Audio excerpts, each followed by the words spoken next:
Le choix de destination pour un digital nomade est une partie vraiment importante dans ce mode de vie. Cela va conditionner notre état d'esprit, mais aussi notre comportement. Lorsque nous apprécions un lieu, cela se ressent aussi sur notre productivité et notre créativité en tant qu'entrepreneur.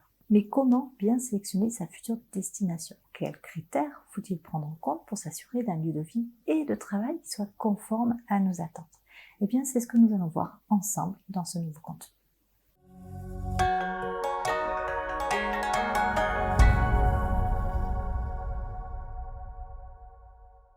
Cela fait 10 ans que nous avons adopté cette façon de vivre. Et à ce jour, il y a des destinations dans lesquelles nous ne sommes jamais allés. Ces endroits sont pourtant réputés pour être des hubs pour digital nomades où vont se regrouper des entrepreneurs du monde entier. Ces pays, ces villes sont devenus vraiment tendance auprès de la communauté des DM, parfois même un peu trop. Alors ce sont bien souvent des villes avec une infrastructure qui est adaptée au travail à distance. Tu vas avoir des cafés instagrammables où il est agréable de s'installer avec son ordinateur pour travailler tout en buvant un bubble tea. Des espaces de travail, voire des co-living qui accueillent les entrepreneurs dans des conditions vraiment optimales. Tu vas avoir piscine, cours de yoga, sorties en groupe et bien souvent dans un environnement de vacances. Bref, un endroit propice à un digital nomade et plus spécifiquement pour des personnes qui voyagent en solo, voire en couple. Bien souvent, les nomades digitaux débutants se réfèrent à ce qu'ils vont voir sur les réseaux sociaux. Ils vont s'inspirer de ceux qui vivent ou qui prétendent vivre ainsi sur le long terme. Il suffit de faire un tour sur Instagram pour se rendre compte de la viralité de l'hashtag digital nomade. Il y a plus de 4 millions de publications qui l'utilisent au moment où je tourne cette vidéo. Alors, est-ce que choisir ta future destination de vie et de travail de cette façon est la meilleure chose à faire pour toi? Je ne pense pas. Mais quand tu te retrouves sur place, ta réalité ne sera pas toujours celle à laquelle tu t'attendais.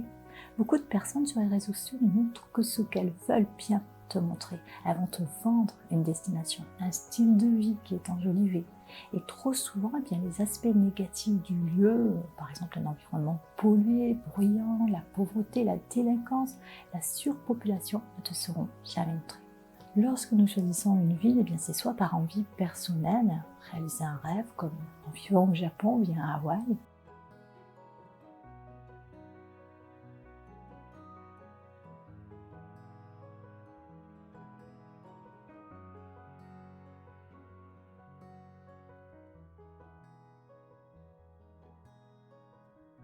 Ça va être une envie de découverte, comme ce fut le cas en Malaisie ou le Portugal, ou bien une opportunité des trajets en avion, en train ou en autocar à bas coût en Europe. Mais malgré tout, ce n'est pas parce que moi, je ne suis pas adepte de certaines destinations dites tendance que je ne vais pas t'en parler. Les 5 principales destinations pour vivre et travailler en tant que DM. Il y a tellement de beaux endroits dans le monde. Ce serait vraiment difficile de faire un choix basé seulement sur nos émotions. L'idée ici est de t'indiquer ces lieux favoris des nomades numériques. Alors tu as l'Indonésie et plus particulièrement Bali, tu as le Mexique, tu as le Portugal, l'Espagne et la Thaïlande qui restent la référence dans l'univers des travailleurs à distance. Ces pays possèdent de nombreux atouts et il est vrai qu'y vivre est une fabuleuse expérience. Mais cet exode de touristes et de digital nomades, surtout depuis 2020, a une répercussion sur les tarifs des logements et de la vie courante. Il faut aussi prendre conscience de l'impact que nous, digital nomades, nous pouvons avoir sur ces pays. Et ne pas y aller juste en se disant que ce n'est pas cher, que l'on peut y vivre avec 500 ou 600 euros par mois. Tu es un digital nomade et quoi que l'on puisse dire, tu es aussi un touriste et pas un expatrié. À moins d'y vivre 1 an, tu n'auras pas un tarif exceptionnel pour ton logement, même en y restant 1 mois ou bien 3 mois. Cette époque-là, elle est révolue. Bref, je ne vais pas m'étendre sur le sujet du budget. En tout cas, une chose est sûre, il y a tout un tas de destinations dans lesquelles on peut vivre sans partir forcément au bout du monde. Je vais te citer la Croatie, la Bulgarie, la Roumanie, le Monténégro, l'Albanie, la Turquie.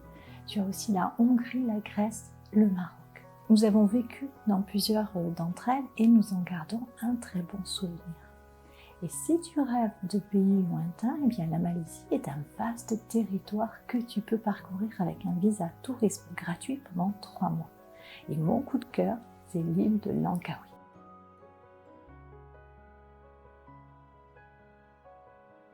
Alors, rien ne t'empêche de voyager dans les 5 destinations tendances que je t'ai citées, mais tu peux choisir des villes moins touristiques. Par exemple, nous avons fait de nombreux séjours en Espagne, dans la province Andalouse. Même chose pour les jolies villes de l'Algarve au Portugal. Si tu cherches des idées de destination, eh bien fais un tour sur notre blog Famille Nomade Digitale. J'y partage régulièrement des bilans des villes dans lesquelles nous sommes allés. Voyons à présent sur quels critères il faut se baser lorsque l'on choisit la destination idéale en tant que digital nomade. Le critère numéro 1, c'est la connexion Internet. C'est un point sur lequel il faut être hyper attentif. Assure-toi que la destination que tu as choisie dispose d'une connexion Internet stable et fiable.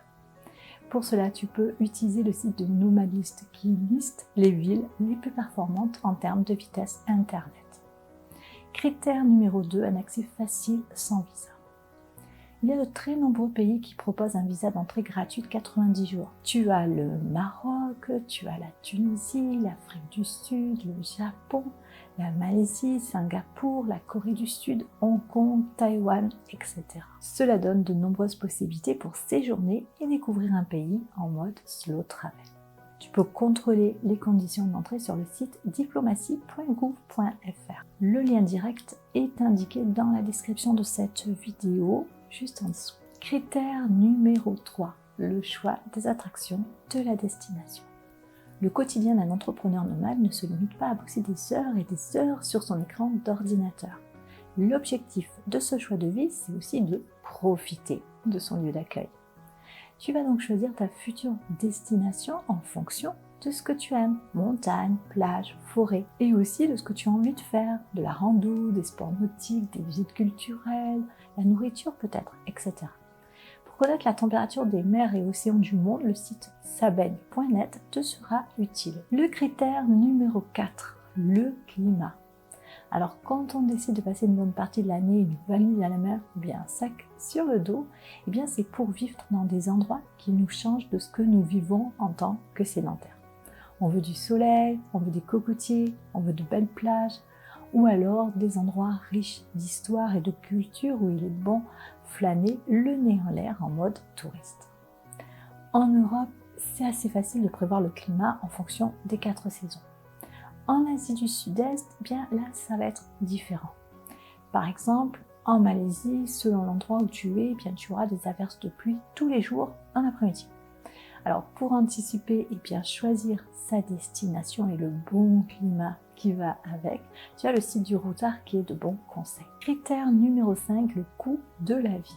Certaines destinations sont forcément plus chères que d'autres.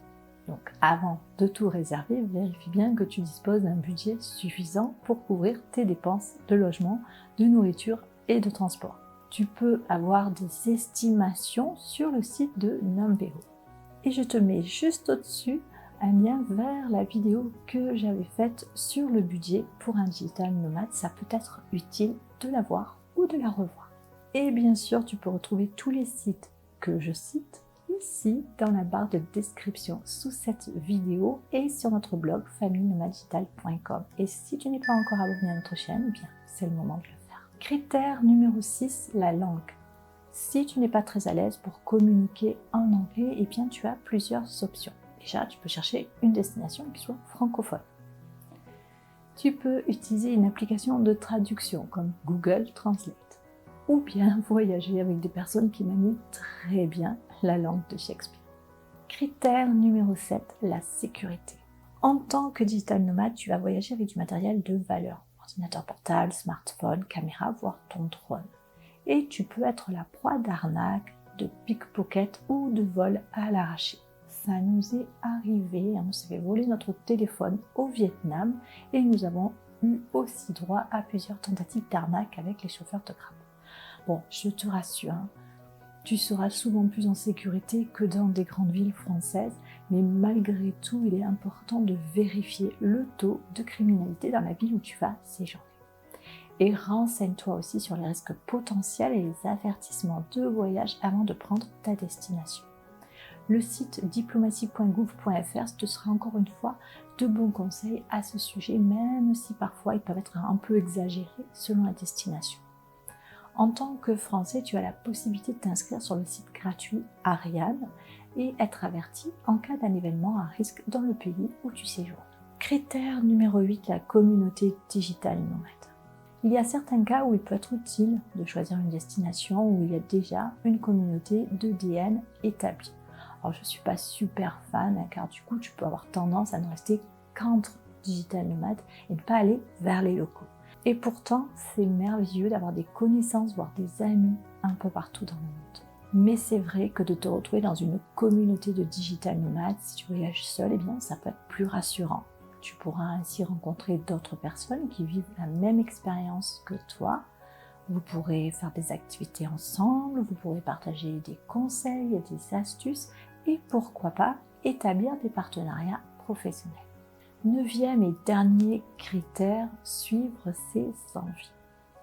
Enfin, je trouve qu'il est important de se rappeler que le choix de la destination dépend aussi de tes préférences personnelles et de tes besoins professionnels. Donc je te conseille de bien prendre le temps de réfléchir à ce qui est important pour toi dans ce mode de vie. Qu'est-ce que tu en attends? Puis de chercher des informations sur les différentes destinations avant de te décider. C'est le moment de passer à l'action. En te servant des sites dont je t'ai parlé dans cette vidéo, eh bien liste les pays et les villes dans lesquels tu aimerais t'installer pendant quelques semaines ou bien pendant quelques mois. Contrôle les conditions d'entrée, vérifie le climat pour noter les mois qui sont conseillés, estime les coûts de la vie sur place et pour finir, constate les conseils de sécurité. N'hésite pas à partager sous cette vidéo tes futures destinations et à venir chercher de l'inspiration sur notre blog famillenomadstyle.com.